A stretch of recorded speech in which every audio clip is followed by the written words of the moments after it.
మన ఇంటిపై త్రివర్ణ పతాకాన్ని ఎగురవేసి జాతీయ జెండాను గౌరవిద్దామని వైద్య ఆరోగ్య శాఖ మంత్రి సత్యకుమార్ యాదవ్ తెలిపారు.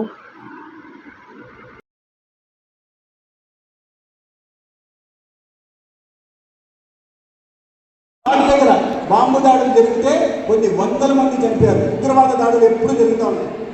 మీరు ఆశ్చర్యపోతారు. నలుగురు పాకిస్తాన్ నుంచి పడవలో బాంబేకి వచ్చి నలుగురు పడవలో వచ్చి మొత్తం తెట్టు అంటే బాంబే ఫర్ ర్యాన్సమ్ మొత్తం వాళ్ళు 376 మందిని ఒకేసారి బాంబేలో హోటళ్లలో చొరబడి కాల్చి చంపేశారు.